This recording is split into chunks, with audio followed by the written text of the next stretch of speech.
السلام علیکم ورحمۃ اللہ، امید ہے آپ لوگ سب خیریت سے ہوں گے۔ مطالعہ کرتے ہوئے ایک چیز بڑی امپورٹنٹ میری نظروں سے گزری، میں نے سوچا آپ لوگوں سے میں شیئر کر لوں، اور آپ لوگوں کے لیے اس میں ایک بہت ایک ڈیپ جو ہے نا وہ سبق ہے۔ دیکھیں، زنا جو ہے انسان کوئی اچانک نہیں کرتا، یعنی ایسا نہیں ہے کہ یہ ڈائریکٹ پروسیس ہے کہ یک دم جو ہے نا وہ اچانک سے انسان زنا کر لے، ایسا نہیں ہے۔ یہ اسٹیپ وائز پروسیس ہے۔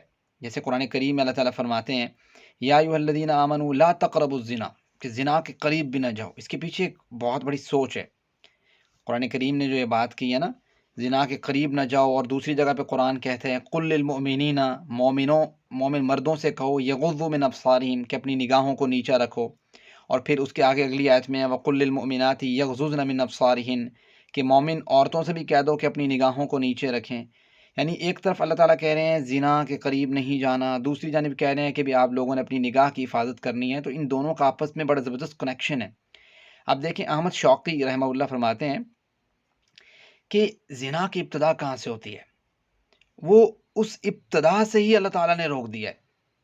کس طرح؟ مثال کے طور پہ زنا کی جو ابتدا ہوتی ہے اس میں وہ فرماتے ہیں کہ فن، کہ سب سے پہلے انسان کی نگاہ جو ہے اس گناہ کا ارتکاب کرتی ہے کہ کسی کو دیکھ کے غلط قسم کے خیالات جنم لیتی ہے۔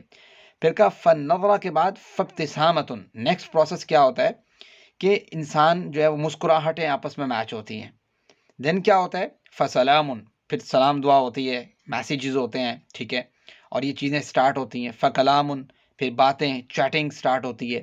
اور فرمایا فموعد، پھر وعدہ وعید ہوتا ہے کہ بھئی ہاں بھی فلاں جگہ پہ ملیں گے، ملاقات کریں گے، پھر یہ کریں گے، ویسے کریں گے، سٹنگ کریں گے، آپ لوگ آئیں، جو ڈیٹ کا کنسیپٹ ہے سارا۔ میں فموعد فلقاء، اچانک پھر کیا ہوتا ہے؟ ملاقات ہوتی ہے، اور اس ملاقات کے بعد کیا ہوتا ہے؟ فزنا، پھر وہ موقع آتا ہے زنا کا۔ اب ہم نے دیکھنا یہ ہے کہ ہم ابتدا سے ہی، یعنی نظر سے ہی ہم اپنی حفاظت کریں۔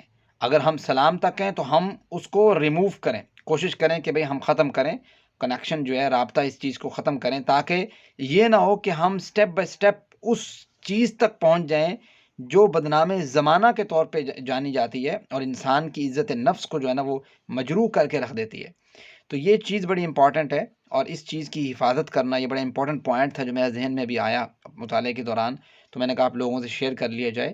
ہم نے یہ دیکھنا ہے کہ اس میں سے کسی ایک جگہ پہ بھی اگر ہم جو ہے نا وہ دیکھتے ہیں کہ ہم یہ کام کر رہے ہیں، تو فوراً سے وہاں سے پیچھے ہٹنا، یہ ہماری حکمت عملی ہے، اور یہ ہمارا بچنا ہے۔